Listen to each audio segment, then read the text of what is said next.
Greetings in the name of Jesus lord our saviour. క్రీస్తు నామమున శుభాభివందనాలు.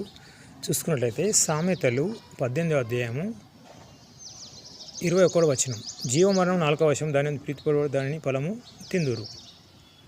చూడండి, కాబట్టి క్రైస్తవాత్మ జీవితంలో మనం ఎలా ఉండాలంటే ఇతరులను దీవించాలి. జీవం మరణము 4వ వశం. అంటే మన నోటితోటి శపిస్తే శాపాలు,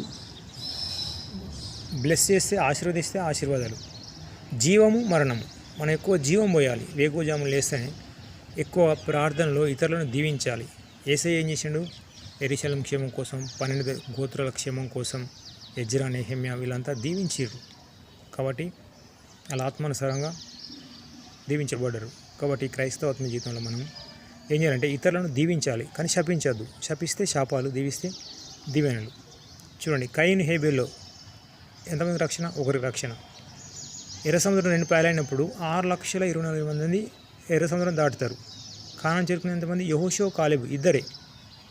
మరి సొదొమ గొమొర్రా నాశనమైనప్పుడు అబ్రహాం ప్రార్థన బట్టి లోతు 2 బిడ్డలు మాత్రమే రక్షణ. కాబట్టి క్రైస్తవాత్మ జీవితంలో మనం ఫలించాలంటే 4 సువార్తలు యేసయ్య ఇచ్చిండు కదా, బాగా చదవాలి. చూసారు, ఇక్కడ కయీను హేబేల్లో ఒకరికి రక్షణ, ఎర్ర సముద్రం దాటితే 2కి రక్షణ, సొదొమ గొమొర్రాలో 3కి రక్షణ, లోతు 2 బిడ్డలు. కాబట్టి క్రైస్తవాత్మీయతలో యేసయ్య ఏం చేశాడు? ఒక ప్రాఫిట్, ప్రవక్త కాదు, దేవుడు. యేసుక్రీస్తు దేవునికి నరులకు మధ్యవర్తి. మరి 4 సువార్తలు చేసిండు, 1, 2, 3, 4. కాబట్టి క్రైస్తవాత్మీయతలో మనం ఫలించాలంటే మనకున్న మార్నింగ్ 4 అవర్స్, ఈవినింగ్ 4 అవర్స్ బాగా దేవుని కేటాయించాలి. ఎంత దేవుని కేటాయిస్తే మనం అంత ఫలిస్తాం. ఈ క్రైస్తవాత్మ జీవితంలో నేను మా గృహంలో చాలా కష్టాలు ఉండేవి.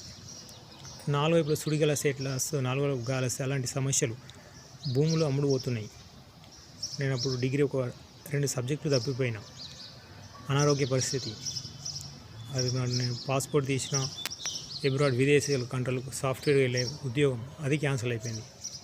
అప్పుడు ఒక అమ్మాయిని మరవలేకపోతున్నా, బహు సౌందర్యవతి. ఈ శ్రమలలో, ఇబ్బందులలో, ఇరుకులలో నేను ఏం చేసినా బాగా బైబిల్ చదివేవాడిని, ప్రార్థన చేసేవాడిని, టీవీ ద్వారా దేవుని వాక్యం వినేవాడిని. కాబట్టి మీకు ఏ నైపుణ్యత ఉంటే అది. తన పనిలో నిపుణత కావాలని చూసిన వాడు అల్పులైన ఎదుట కాదు, రాజుల ఎదుట ఉంటాడు. కాబట్టి మీకున్న నైపుణ్యత ఏదైనా పర్వాలేదు.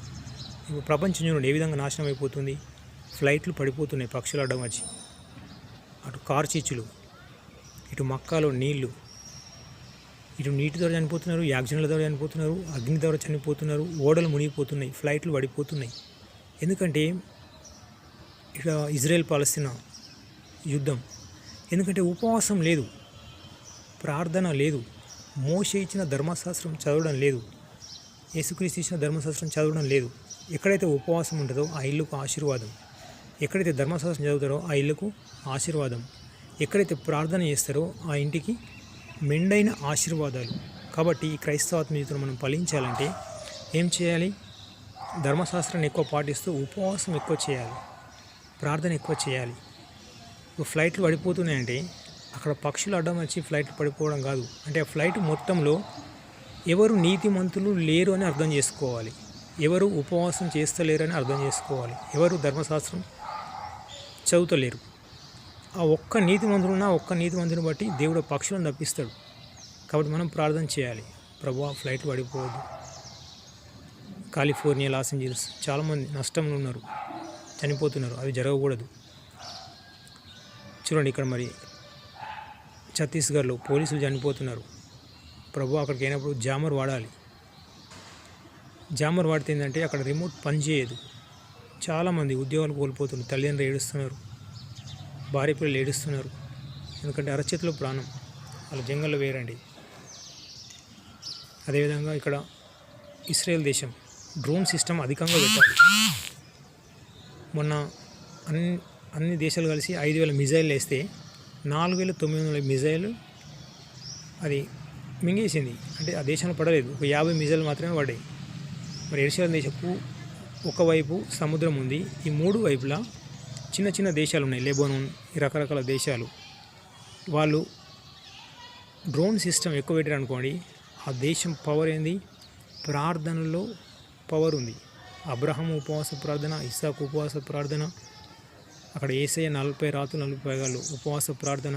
యెరూషలేం ప్రత్యేకత ఏంటంటే అక్కడ ఉన్న ప్రవక్తలంతా ఉపవాసం ఉండి కన్నీటి ప్రార్థన చేస్తేనే ఆ దేశం ఇప్పటివరకు చెక్కు చెదరకుంటుంది. ఇప్పుడు కాదు, యేసుక్రీస్తు రాకుండా ముందటి నుంచే ఆ దేశాన్ని నాశనం చేయాలని ఎన్నో దేశాలు ఏకమైన ఆ దేశం పవర్ఫుల్గా ఉంది. కాబట్టి ఆ దేశం ఏం చేయాలంటే ఇతర దేశాలను దీవించాలి. మిజైల్ వేయరాదు. క్రీస్తు ఏమని చెప్పాడు? చేతిలో మేకలు కొడితే దీవించాడు, కాళ్ళలో మేకలు కొడితే దీవించాడు, తలకు ములకడ పెడితే దీవించాడు. ఫైనల్గా దీవించాలి. ఎందుకంటే ఇతర దేశాలను మిజైల్ వేసినప్పుడు ఇతర దేశాలకు డ్రోన్ సిస్టమ్ ఉందా? లేదు. ఎంతోమంది చిన్నపిల్లలు, యవనస్తులు, వృద్ధులు, కుంటి వాళ్ళు, గుడ్డి వాళ్ళు చనిపోతున్నారు. చనిపోవద్దు అంటే ఏం చేయాలి? వీళ్ళు డ్రోన్ సిస్టమ్ పెట్టి ఇతర దేశాలను దీవించేటట్లు ప్రార్థన చేద్దాం. Okay, please use your knowledge in terms of prayer, in terms of reading of the Bible, in terms of giving tithes to pastor and giving your helping nature to poor people like Mother Teresa. Okay, palinchandi 30 times, 60 times, 100 times. God bless you. Have a nice day.